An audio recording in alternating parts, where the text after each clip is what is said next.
Satyavardhan kidnap కేసులో దర్యాప్తు ముమ్మరం చేశారు పోలీసులు. ఈ కేసులో అరెస్ట్ అయిన వల్లభనేని వంశీ రిమాండ్ రిపోర్టులో 12 మందిని చేర్చారు పోలీసులు. ఇందులో ఇప్పటికే వంశీతో పాటు మరో 2 అరెస్ట్ అయ్యారు. మరో 9 మంది నిందితుల కోసం ముమ్మర గాలింపు కొనసాగుతోంది.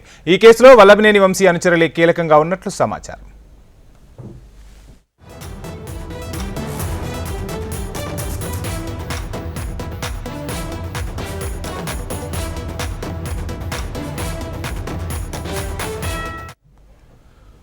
బ్రేకింగ్ చూస్తున్నాం. సత్యవర్ధన్ కిడ్నాప్ కేసులో దర్యాప్తు ముమ్మరం చేశారు పోలీసులు. ఈ కేసులో అరెస్ట్ అయిన వల్లభనేని వంశీ రిమాండ్ రిపోర్టులో 12 మందిని చేర్చారు. ఇందులో ఇప్పటికే వంశీతో పాటు మరో 2 అరెస్ట్ అయ్యారు. మరో 9 మంది నిందితుల కోసం ముమ్మర గాలింపు కొనసాగుతోంది. ఈ కేసులో వల్లభనేని వంశీ అనుచరులే కీలకంగా వ్యవహరించినట్లు తెలుస్తోంది.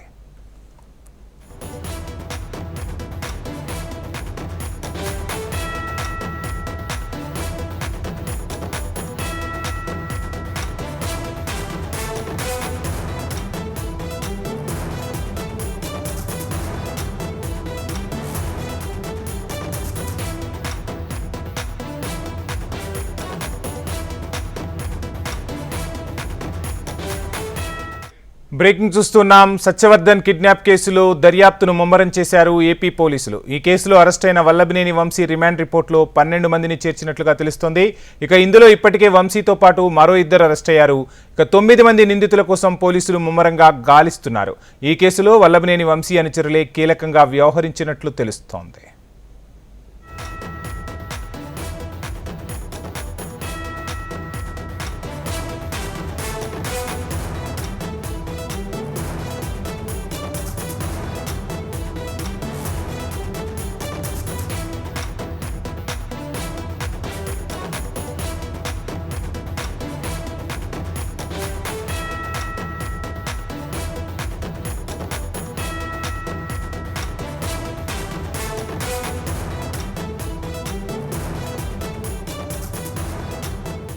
సత్యవర్ధన్ కిడ్నాప్ కేసులో దర్యాప్తు ముమ్మరం చేశారు పోలీసులు. ఈ కేసులో అరెస్ట్ అయిన వల్లభనేని వంశీ రిమాండ్ రిపోర్టులో 12 మందిని చేర్చినట్టుగా తెలుస్తోంది. ఇదే అంశానికి సంబంధించిన ఫుల్ డీటెయిల్స్ మా ఆంధ్రప్రదేశ్ కోఆర్డినేటర్ రాజేష్ అందిస్తారు. రాజేష్,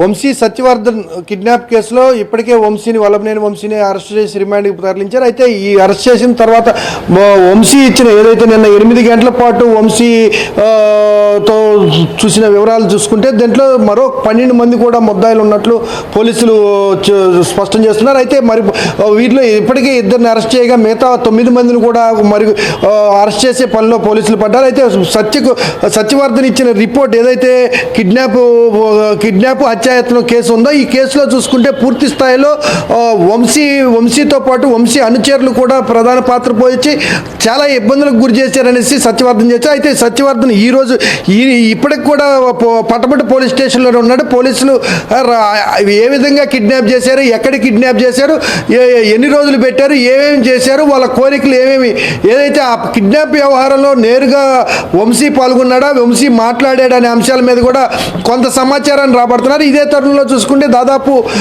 12 మంది ఈ కిడ్నాప్ వ్యవహారంలో ఉన్నట్టు స్పష్టంగా తెలుస్తున్నప్పటికీ కూడా 12 మంది పేర్లు అదేవిధంగా వాళ్ళ ముఖ చిత్రాలను గుర్తుపెట్టడంలో కొంత సత్యవర్ధన్ గుర్తించలేరని చెబుతున్నారు. అయితే దీంతో పాటు పూర్తి స్థాయిలో ఎక్కడెక్కడ తిప్పారు, ఎటు నుంచి తీసుకెళ్లారు అనే అంశాల్లో చూసుకుంటే పూర్తి స్థాయిలో ఈ లొకేషన్లు బట్టి అక్కడ ఉన్న పరిస్థితులను బట్టి దర్యాప్తులో మరికొంతమందిని కూడా అరెస్ట్ చేసే అవకాశం ఉన్నట్టు తెలుస్తుంది. అయితే ఇప్పటికే వంశీతో పాటు మరో 2 కూడా అరెస్ట్ చేశారు. అయితే మిగతా 9 మందిని కూడా త్వరలోనే పోలీసులు అరెస్ట్ చేసే ప్రక్రియలో ఉన్నారు. ఒక పక్క చూసుకుంటే వంశీకి బెయిల్ మంజూరు చేయాలని ఇప్పటికే కోర్టుని ఆశ్రయించారు వంశీ కుటుంబ సభ్యులు. అయితే మరో పక్క పోలీసులు అయితే మాత్రం వంశీకి బెయిల్ మంజూరు చేయకుండా 5 రోజుల పాటు కస్టడీ ఇవ్వాలనేసి పోలీసులు కోరుతున్నట్టు తెలుస్తుంది సమాచారం. అయితే కోర్టు పరిస్థితులు ఎలా ఉన్నాయి, అయితే పోలీసులు కోరిన విధానం ఏంటి, కుటుంబ సభ్యులు కోరిన విధానం ఏంటి, వీటన్నిటిని పరిశీలించి ఏమి నిర్ణయం తీసుకుంటుంది అనేది వేసి చూడాల్సి ఉంది వంశీ. సో మొత్తంగా 14 రోజులు రిమాండ్ విధించినట్టుగా తెలుస్తుంది. గత నేర చరిత్రపై కూడా ఆరా తీస్తున్నట్టుగా తెలుస్తుంది. దీనికి సంబంధించి ఏమైనా అప్డేట్స్ అందుతూ ఉన్నాయా? మొత్తంగా 16 క్రిమినల్ కేసులు ఉన్నాయని కూడా చెప్తూ ఉన్నారు.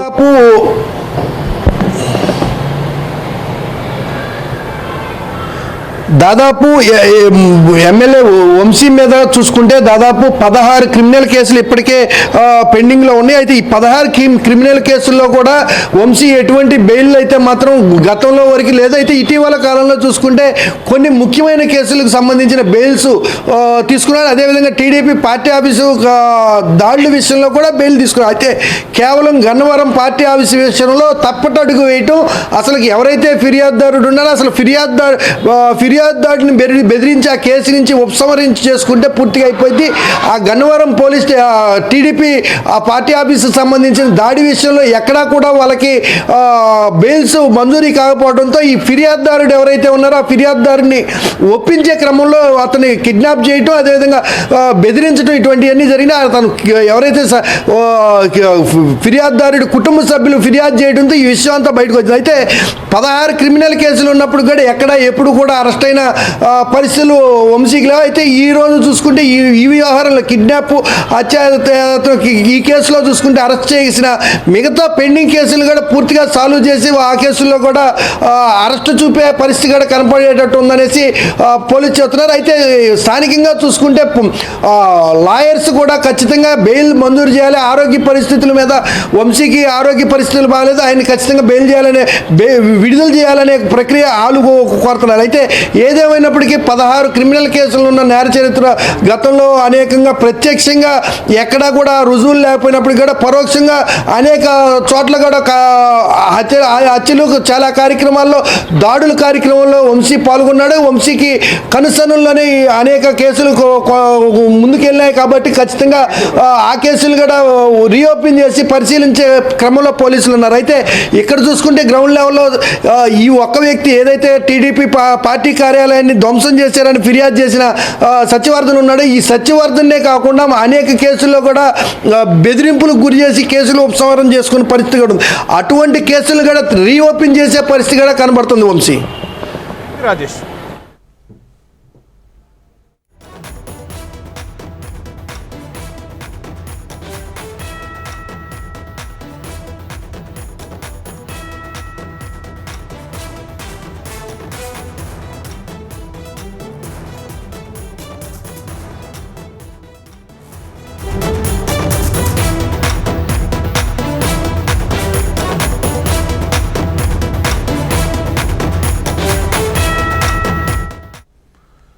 మరో బ్రేకింగ్ చూస్తున్నాం. గుంటూరు జీజీహెచ్లో అధికారుల తీరుపై విమర్శలు వస్తున్నాయి. ప్రభుత్వం మారినా జీజీహెచ్లో అధికారుల తీరు మారలేదని కూటమి కార్యకర్తలు తీవ్ర ఆగ్రహం వ్యక్తం చేస్తున్నారు.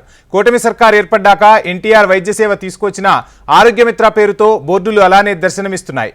కౌంటర్ల దగ్గర ఇంకా జగన్ ఫోటో, ఆరోగ్యమిత్ర పోస్టర్లు మాత్రమే కనిపిస్తున్నాయి. దీంతో జీజీహెచ్ అధికారుల తీరుపై కూటమి కార్యకర్తలు తీవ్ర ఆగ్రహం వ్యక్తం చేస్తున్నారు.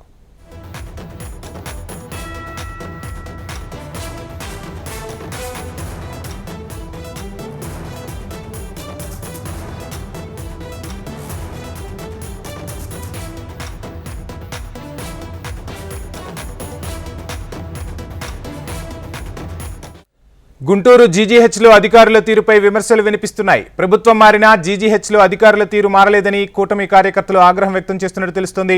ఇదే అంశానికి సంబంధించిన ఫుల్ డీటెయిల్స్ మా గుంటూరు ప్రతినిధి నరసింహారావు అందిస్తారు. నరసింహారావు.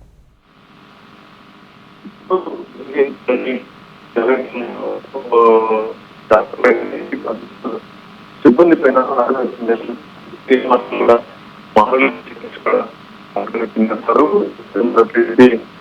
కానీ నాయకులు కానీ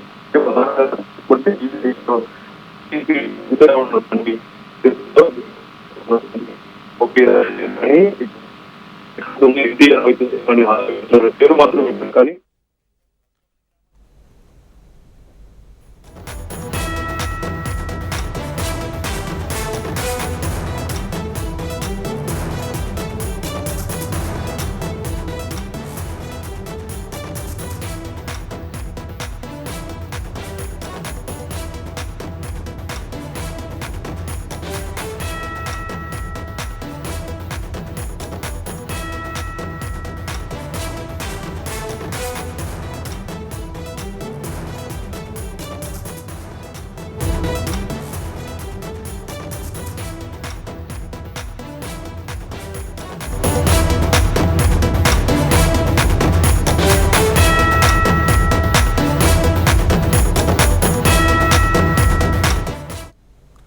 కామారెడ్డి జిల్లా ఇల్చిపూర్ గ్రామ శివారులో రోడ్డు ప్రమాదం చోటు చేసుకుంది. వేగంగా వచ్చిన ఓ లారీ ఆర్టీసీ బస్సును ఢీకొట్టింది. ఈ ప్రమాదంలో 8 మందికి తీవ్ర గాయాలు కాగా వారిని స్థానిక కామారెడ్డి ప్రభుత్వ ఏరియా ఆసుపత్రికి తరలించారు.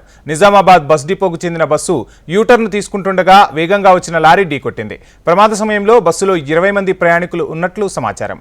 వారిలో ఒక చిన్నారి, 4 మహిళలకు తీవ్ర గాయాలయ్యాయి.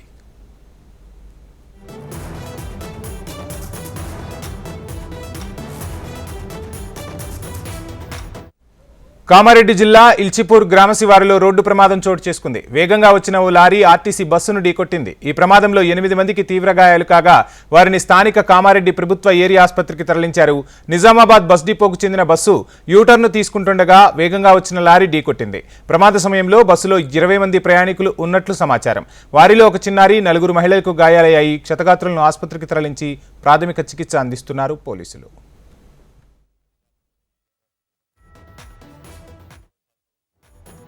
నగరంలో రోజురోజుకి ప్రయాణికుల తాకిడి పెరుగుతోంది. మరోవైపు ప్రజలకు అందుబాటులో ఉండాల్సిన బస్సులు ఉపయోగంలో లేకుండా తుప్పుపట్టిపోతున్నాయి. గతంలో కోట్ల రూపాయలు ఖర్చు పెట్టి అందుబాటులోకి తెచ్చిన వజ్రా బస్సుల దుస్థితి ఇది.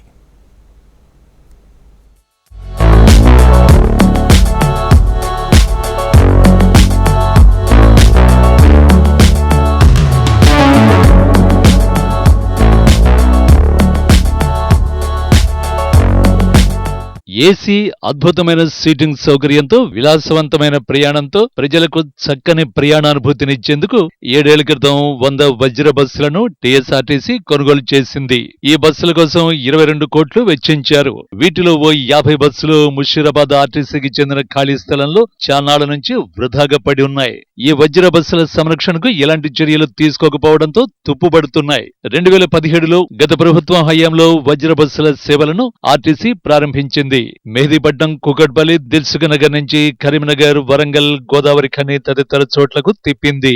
అయితే 2 ఏళ్లు కూడా నడపకుండానే పక్కన పెట్టేసింది.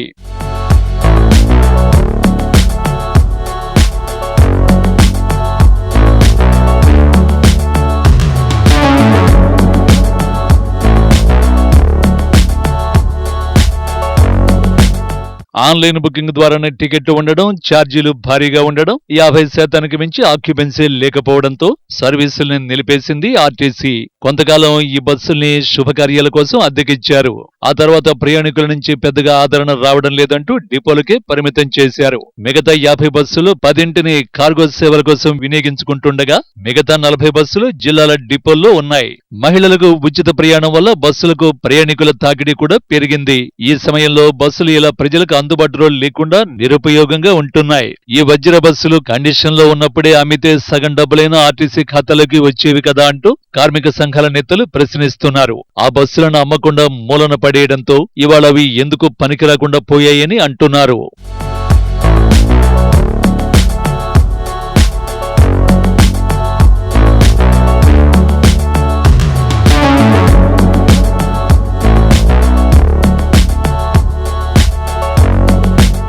ఏడేళ్ల క్రితం ప్రయాణికుల కోసం అందుబాటులోకి తెచ్చిన వజ్రా బస్సులు నేడు తుప్పు పట్టిపోతున్నాయి. ప్రజెంట్ మనం చూసుకున్నట్లయితే ముషీరాబాద్ బస్ భవన్లో ఇలా ఎందుకు పనికి రాకుండా మనకు కనిపిస్తున్నాయి. అయితే 2017లో ఈ బస్సు సేవలన్నీ అందుబాటులోకి తెచ్చారు. కొన్ని కోట్ల రూపాయలు ఖర్చు పెట్టి ఏసీ, చక్కటి సీటుతో ప్రయాణికులకు సౌకర్యంగా ఉండేలా అయితే ఈ బస్సులను అందుబాటులోకి తెచ్చారు. అందులో సగం బస్సులు అయితే ఇలా ఎందుకు పనికి రాకుండా ఉన్నాయి. కూకట్పల్లి, దిల్సుఖ్ నగర్ నుంచి కూడా గోదావరి ఖని, కరీంనగర్, వరంగల్ తదితర ప్రదేశాలకైతే ఈ బస్సులను తిప్పారు. అయితే 2 ఏళ్లు కూడా గడవక ముందుకే వీటి పరిస్థితి అయితే ఇలా ఉంది. అప్పట్లో ఈ బస్సుల్లో ఆన్లైన్ టికెట్ బుకింగ్ ఉండడము, ఛార్జీలు కూడా అధికంగా ఉండడంతో ప్రజాదరణ సరిగా లభించలేదు. ఆ తర్వాత ఇందులో కొన్ని బస్సులని ఫంక్షన్ల కోసం కూడా తిప్పడం జరిగింది, ఫంక్షన్ హాల్ల కోసం కూడా. అయినప్పటికీ వీటికి ప్రజాదరణ లభించకపోవడంతో వీటి పరిస్థితి అయితే ఇలా ఉంది. ఎటువంటి సంరక్షణ చర్యలు తీసుకోకపోవడంతో ఇవైతే తుప్పుపట్టిపోతున్నాయని చెప్పాలి. అయితే 50 బస్సుల్లో 10 బస్సులని కార్గోకు కేటాయించారు. 40 బస్సులు అయితే జిల్లాలోని డిపోలో ఎందుకు పనికిరాకుండా పోతున్నాయి. ఇప్పుడు చూసుకున్నట్లయితే నగరంలో కూడా రద్దీ ఎక్కువగా ఉంది. ఓవైపు మహాలక్ష్మి ఉచిత ఫ్రీ పథకం వల్ల కూడా బస్సులకి తాకిడి కూడా ఎక్కువ పెరిగింది, ప్రయాణికుల తాకిడి. ఈ నేపథ్యంలో బస్సుల అవసరం ఎంత ఉన్నప్పటికీ కూడా అందులో కొన్ని బస్సులు ఇప్పుడు ఎందుకు పనికిరాకుండా పోవడము, కొన్ని కోట్ల రూపాయల ప్రజాధనం కూడా ఇలా వృధాగా పోవడంపై అయితే కొందరు అసంతృప్తి వ్యక్తం చేస్తున్నారు. బస్సులు మంచి కండిషన్లో ఉన్నప్పుడే వీటిని అమ్మినట్లయితే, సగం బస్సులు అయినా సరే వీటిని అమ్మినట్లయితే కొంత డబ్బైనా మిగిలి ఉండేదని, ఇప్పుడు ఇలా ఎందుకు పనికిరాకుండా పోవడము, తుప్పుపట్టి పోవడం జరుగుతుందని, కనీసం వీటిని తుక్కు కింద వేసిన కొన్ని డబ్బులైనా లభిస్తాయనే ఉద్దేశం అయితే వినిపిస్తుంది. వీడియో జర్నలిస్ట్ మహేష్తో Priyanka, HMTV, Hyderabad.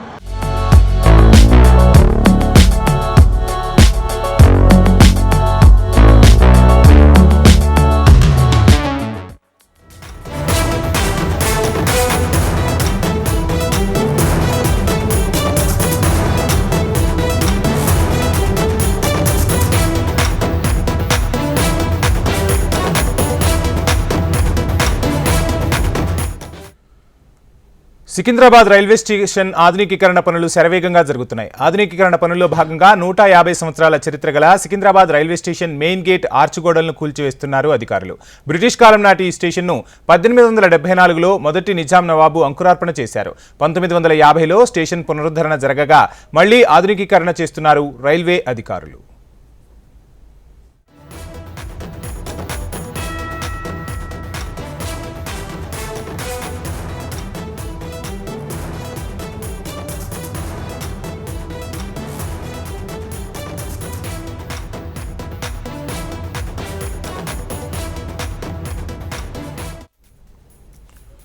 Secunderabad railway station ఆధునికీకరణ పనులు శరవేగంగా జరుగుతున్నాయి. ఆధునికీకరణ పనుల్లో భాగంగా 150 సంవత్సరాల చరిత్ర గల Secunderabad railway station main gate ఆర్చిగోడలను కూల్చివేస్తున్నారు.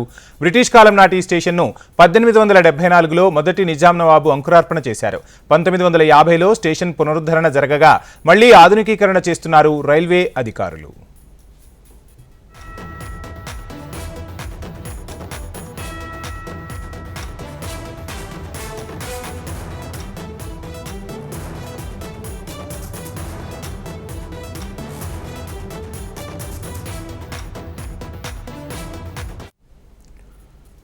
కొమరంభీం ఆసిఫాబాద్ జిల్లాలో పత్తి రైతులకు ఇక్కట్లు తప్పడం లేదు. ఆధార్ సర్వర్ సమస్యలు తలెత్తడంతో ఈ నెల 10 నుంచి జిల్లాలో సీసీఐ ఆధ్వర్యంలో కొనుగోలు నిలిచిపోవడంతో రైతన్నలు ఆందోళన వ్యక్తం చేస్తున్నారు.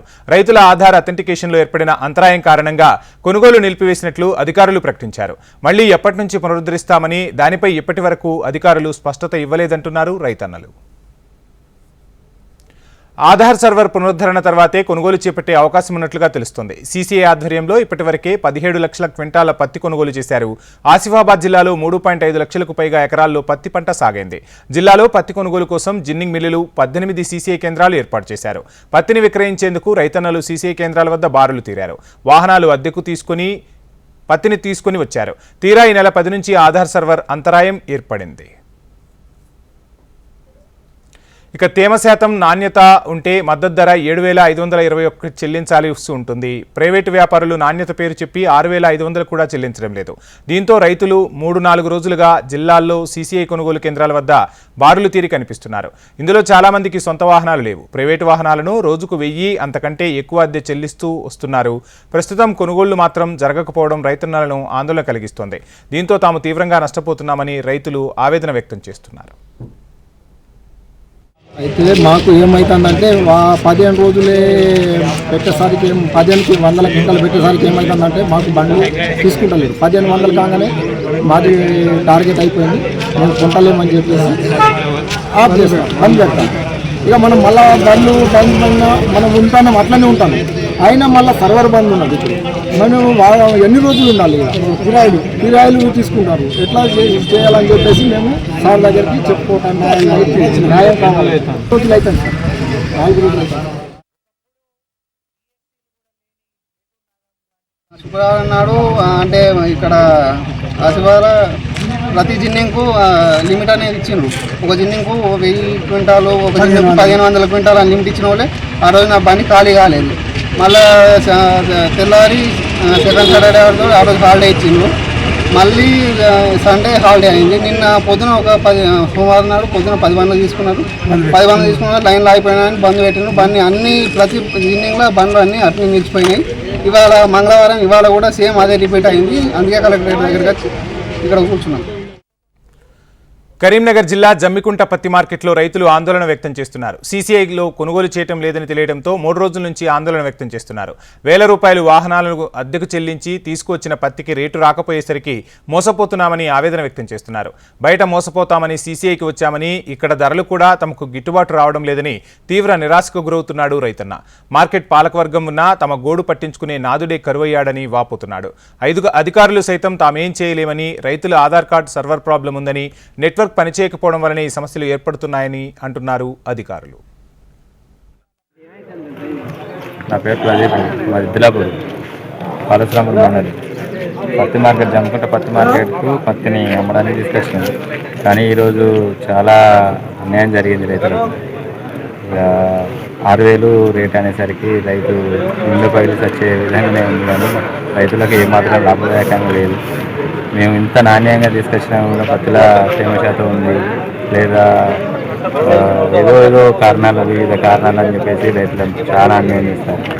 ఇది మాత్రం ప్రభుత్వం చర్య తీసుకోకపోతే రైతులు ఆత్మహత్య చేసుకోవాల్సిన పరిస్థితులు ఉన్నాయి. కూలి రేట్లు పెరిగినాయి, చాలా అన్యాయం జరుగుతుంది.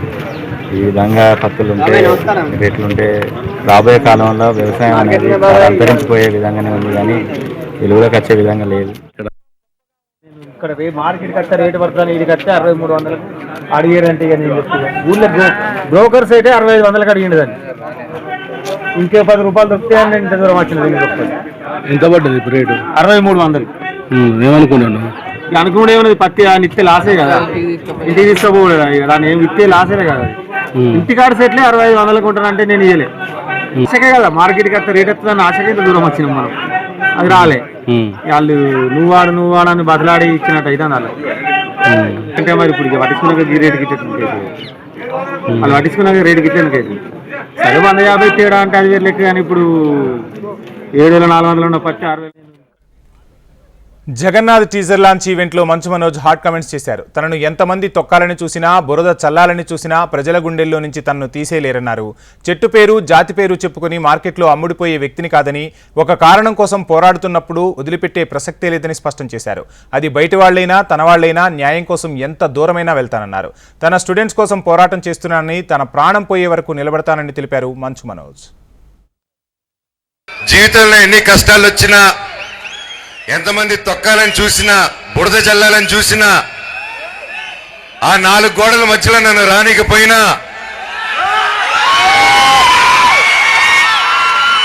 నన్ను ఏం చేసినా మీ గుండెల్లో నుంచి మాత్రమే తీలేరని నేను గట్టిగా నమ్ముతాను. అది మీరే నా దేవుళ్ళు, మీరే నా కుటుంబం, మీరే నాకు అన్ని. చెట్టు పేరు, జాతి పేరు చెప్పుకొని మార్కెట్లో అమ్ముడుపోవడానికి నేను కాయం పొందా కాదు. మేము మనోజ్ని తొక్కుదామని చూస్తారా? నలుపుదామని చూస్తారా? నన్ను తొక్కుదామన్నా, పైకి లేపాలన్నా అది మీ జనాలు, అది మీ అభిమానులు, అది మీ చేతుల వల్లే అవుతుంది. ఇక ఎవరి వల్ల కాదు ఈ ప్రపంచంలో. నేను ఎప్పుడో కాసు కోసం నిలబడినప్పుడు ఆ కాసు న్యాయం జరిగేంత వరకు నేను అది వదిలిపెట్టేది లేదు. అది బయట వాళ్ళైనా సరే, నా వాళ్ళైనా సరే, న్యాయం కోసం ఎంత దూరమైనా వెళ్తాను. ఈరోజు నా స్టూడెంట్స్ కోసం, నా పల్లెటూరు ప్రజల కోసం, నా ప్రతి ఒక్కరి కోసం నిలబడాను. అండ్ నా ప్రాణం ఉన్నంత వరకు నిలబడతాను. ఈ రోజు కాదు, నన్ను ఎప్పటికీ ఆపలేరు. పచ్చని అడవులు, కొండలు, గుట్టలు, వాటిని తాకుతున్నట్టు ఆకాశంలో అటూ ఇటూ తిరిగే మబ్బులు, సుందరమైన జలపాతాలు, ఆహ్లాదకరమైన వాతావరణం, ఇలా ఎన్నో ప్రకృతి రమణీయతలను కలిగి ఉన్న ఆదిలాబాద్ జిల్లా తెలంగాణ కశ్మీర్గా పిలువబడుతోంది. ఉత్తర దక్షిణ భారతాలకు నడుమ వారధిగా తెలంగాణకు మొక్కటంగా ఉన్న ఆదిలాబాద్ జిల్లాను తెలంగాణ కశ్మీర్గా ముద్దుగా పిలుచుకుంటారు స్థానికులు. తెలంగాణ కశ్మీర్గా పిలిచే ఆదిలాబాద్లో కశ్మీరీ విద్యార్థులు విద్యను అభ్యసిస్తున్నారు. ఇంతకీ కశ్మీరీ విద్యార్థులు ఆదిలాబాద్లో ఎందుకు చదువుతున్నారు? దాని వెనుక ఉన్న కథ ఏంటో ఇప్పుడు తెలుసుకుందాం.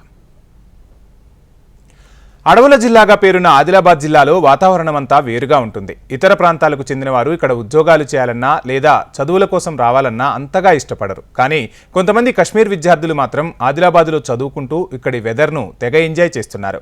ఆదిలాబాద్ రిమ్స్ మెడికల్ కళాశాలలోని నర్సింగ్ కాలేజీలో నర్సింగ్ కోర్సులో జాయిన్ అయి ఇక్కడ విద్యను అభ్యసిస్తున్నారు. ఆదిలాబాద్ జిల్లా కేంద్రంలో ప్రభుత్వం 2013 సంవత్సరంలో బీఎస్సీ నర్సింగ్ కళాశాలను ప్రారంభించింది. ఈ కళాశాలకు పక్కా భవనం లేకపోవడంతో ప్రస్తుతం రాజీవ్ గాంధీ వైద్య విజ్ఞాన సంస్థ చెందిన రిమ్స్ భవనంలోనే కొనసాగుతోంది. నర్సింగ్ కళాశాల కోసం మంజూరైన భవనం ప్రస్తుతం నిర్మాణ దశలో ఉంది. అయితే 4 ఏళ్ల బీఎస్సీ నర్సింగ్ కోర్సులో ఒక్కో ఏడాదిలో 50 విద్యార్థులు ఉన్నారు. గ్రామీణ పట్టణ ప్రాంతాలకు చెందిన విద్యార్థినులు ఈ కళాశాలలో నర్సింగ్ కోర్సు అభ్యసిస్తున్నారు. ఒక అమ్మాయి వచ్చింది, జేకే అమ్మాయి. తర్వాత నెక్స్ట్ 2 మెంబర్స్ వచ్చారు.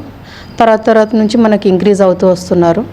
బ్యాచ్కి 5 మెంబర్స్ వస్తున్నారు. 8 సీట్స్ అలాట్ అయి ఉన్నాయి, కానీ 5, 6, 7 వరకు కూడా మనకి స్టూడెంట్స్ జాయిన్ అయ్యారు.